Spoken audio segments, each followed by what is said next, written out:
Hello students, आप सभी का एक बार फिर से वेलकम करते हैं आपके अपने यूट्यूब चैनल ड्रीम क्लासेस पे।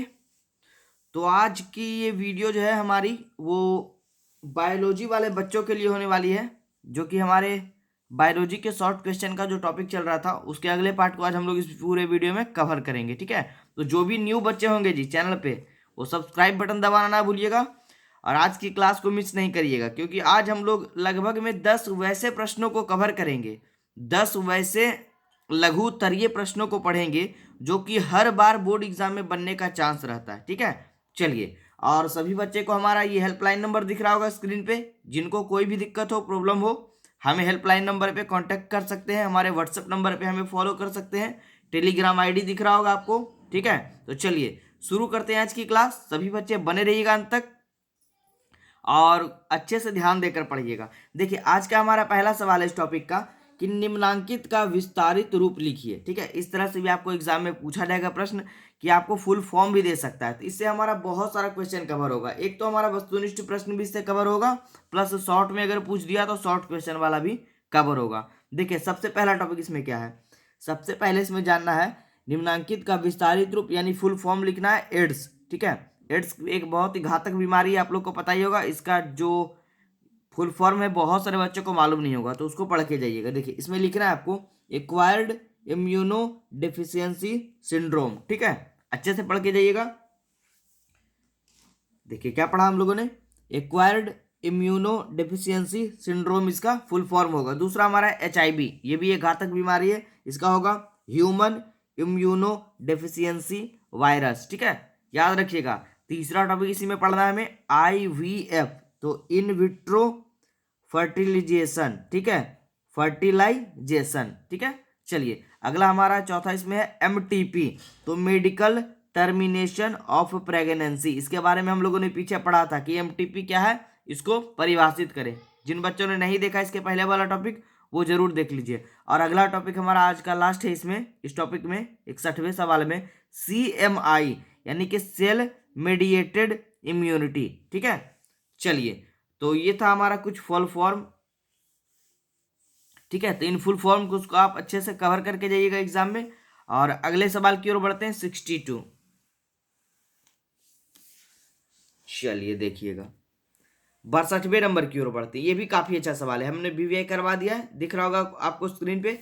तो बायोलॉजी वाले बच्चे इग्नोर नहीं करिएगा, पूरा वीडियो जरूर देख कर जाइएगा। ठीक है, एग्जाम आपका काफी नजदीक है और ये सब टॉपिक आप लोग के लिए बहुत ही लाभदायक साबित होने वाली है।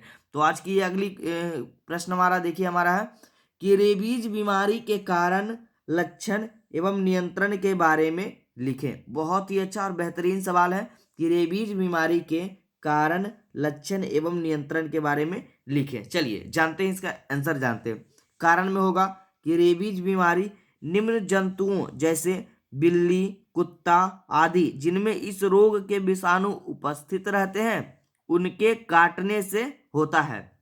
एक सवाल यहाँ पे क्लियर हुआ कि जब कुत्ता काटेगा या बिल्ली काटेगा तो हमारे शरीर में कौन सी बीमारी उत्पन्न होगी, तो रेबीज नामक बीमारी। ठीक है, चलिए अब लक्षण इसमें क्या होगा, हाइड्रोफोबिया, निगलने में कठिनाई, ये सब इसका लक्षण हो गया। और नियंत्रण इस पे हम कैसे कर सकते हैं, तो रेबीज जंतुओं का रेबीज विषाणु के विरुद्ध टीकाकरण, यानी जो भी जंतु हम पालेंगे या आस पड़ोस में हमारे रहेगा उसका टीकाकरण करके उसकी सुई लगवा देंगे उसमें। ठीक है, तो हमारा इस पर नियंत्रण हो जाएगा। क्लियर है, चलिए आगे बढ़ते हैं सवाल नंबर 63।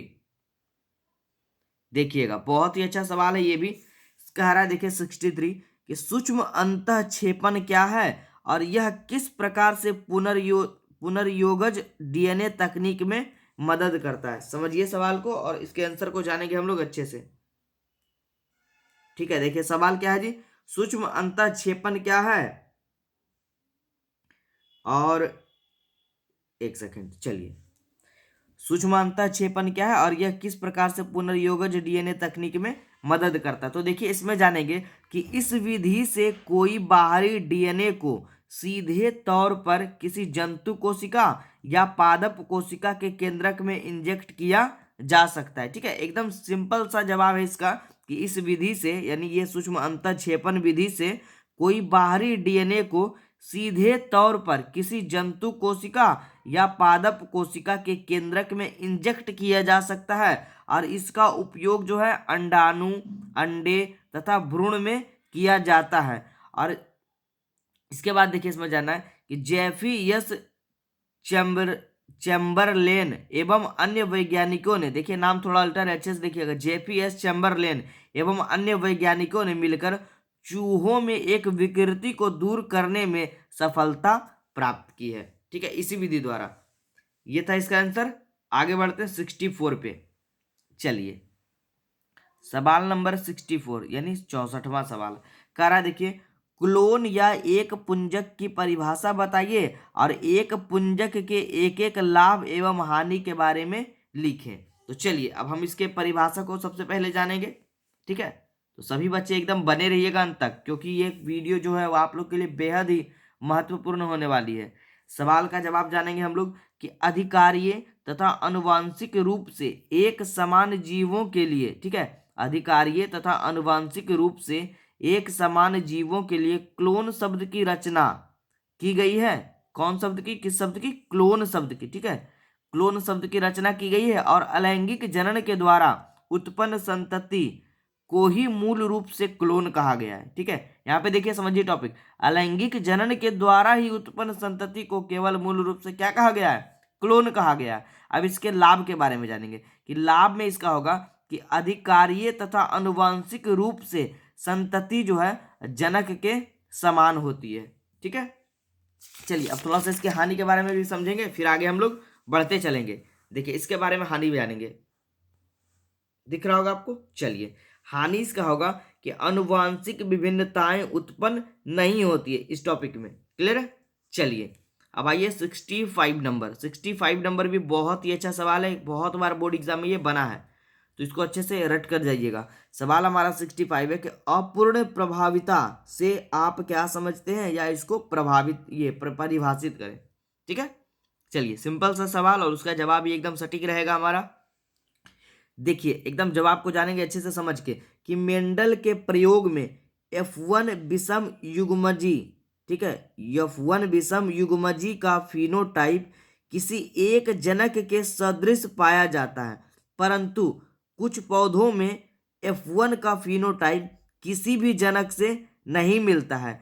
इसका एक उदाहरण है स्वान पुष्प या स्पाइड्रैगन में फूल के रंग की वंशागति। ठीक है, और इसे अपूर्ण प्रभाविता भी कहा जाता है। क्लियर है? एकदम टॉपिक एकदम समझ गए होंगे आप सभी बच्चे, एकदम अच्छे से पढ़ लीजिए। स्क्रीनशॉट लेना है, स्क्रीनशॉट ले लीजिए। ठीक है, चलिए आगे बढ़ते हैं।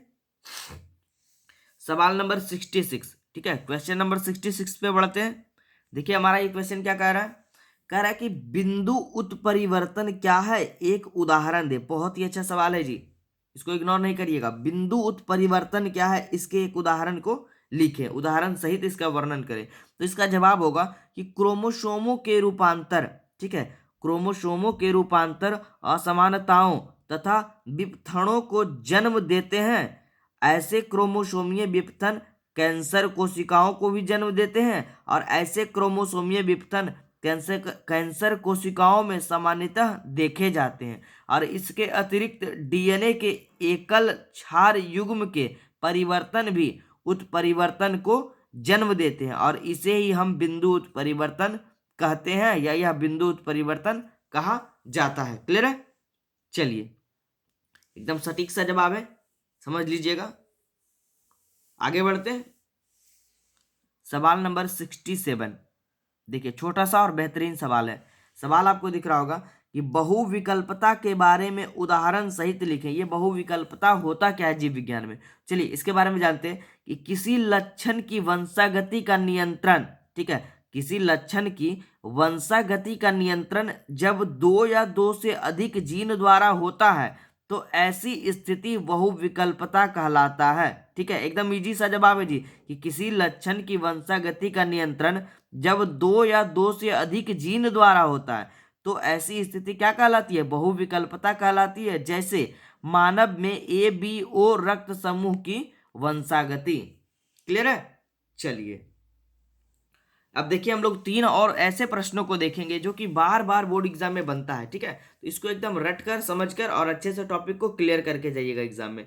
सवाल नंबर 68, सवाल हमारा कह रहा है कि mRNA और tRNA में अंतर स्पष्ट करिए, ठीक है। तो एक तरफ हम लोगों ने रखा, देखिए यहाँ पे लिख दिया हम लोगों ने mRNA और tRNA में अंतर निम्नलिखित है। एक तरफ हम लोगों ने रखा mRNA और एक तरफ हम लोगों ने रखा tRNA, ठीक है। चलिए इधर जानेंगे mRNA के तरफ में कि यह जीवाणु में पाया जाता है, और इधर जानेंगे tRNA के तरफ में यह अमीनो अम्ल में पाया जाता है, ठीक है। इसमें क्या पढ़ा हमने, यह जीवाणु में पाया जाता है और यह अमीनो अम्ल में पाया जाता है। फिर इधर हम लोगों ने जाना mRNA में यह प्रोटीन संश्लेषण करता है, और tRNA में क्या जानेंगे, यह आनुवंशिक कूट को पढ़ने का काम करता है, ठीक है। फिर थर्ड नंबर में जानेंगे mRNA में कि यह टेम्पलेट प्रदान करता है, और इधर जानेंगे कि यह आरएनए स्थानांतरण के दौरान संरचनात्मक उत्प्रेरक की भूमिका निर्वाह करता है। क्लियर है? चलिए एकदम समझ लीजिएगा, सिंपल सा जवाब था इसका जी। तीनों टॉपिक एकदम याद करके जाइएगा। फिर अंतर वाले प्रश्नों में हम लोगों ने ये भी पढ़ा था कि जहां से अंतर को शुरुआत करना है इधर वाले टॉपिक को, उसको भी इधर से ही शुरू करनी है, ठीक है। तो आप लोग ये सब छोटे छोटे बातों पे ध्यान दीजिएगा। चलिए आगे बढ़ते हैं। 69, तो बायोलॉजी वाले बच्चे आज की क्लास मिस ना करें, एकदम बने रहिए, ड्रीम क्लासेस पे भरोसा रखिए, अच्छे से कवर करके जाइएगा सारे प्रश्न, एक भी प्रश्न आपका छूटने वाला नहीं है एग्जाम में, ठीक है। चलिए 69 नंबर, पुनर्योजी डीएनए से आप क्या समझते हैं। बहुत ही बेहतरीन सवाल है, पुनर्योजी डीएनए से आप क्या समझते हैं। चलिए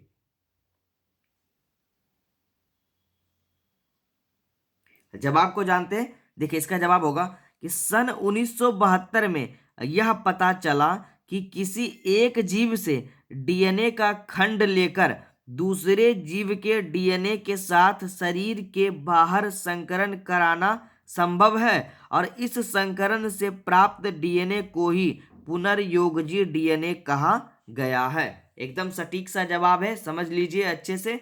कहा गया देखिए कि सन 1972 में यह पता चला कि किसी एक जीव से डीएनए का खंड लेकर दूसरे जीव के डीएनए के साथ शरीर के बाहर संकरण कराना संभव है, और इस संकरण से प्राप्त डीएनए को पुनर्योजी डीएनए कहा गया, ठीक है। चलिए और आज के अंतिम सवाल पे बात करते हैं, जो कि बेहतरीन सवालों में से एक है, जो कि बार बार बोर्ड एग्जाम में ये बना है सवाल जी, ठीक है। तो इसको तो कम से कम कंफर्म करके जाइएगा कि आनुवांशिक कोड की विशेषताएं बताइए। बहुत ही बेहतरीन सवालों में से एक है, आनुवांशिक कोड की विशेषताएं। चलिए जिन बच्चों ने इसको बीबीए नहीं करा है वो कर लीजिए, ठीक है, अभी भी कर लीजिए, समय है अभी, कोई दिक्कत नहीं है। चलिए हमने तो करवा दिया, आप लोग भी कर लीजिए।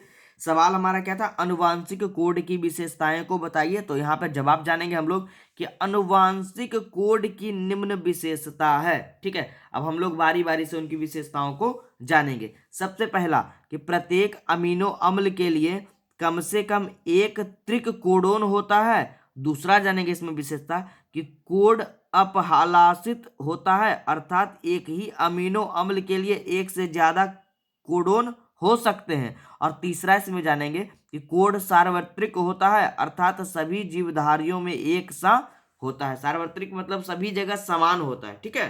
तो चलिए ये था हमारा आज का 10 से 11 लगभग में महत्वपूर्ण प्रश्न शॉर्ट क्वेश्चन के।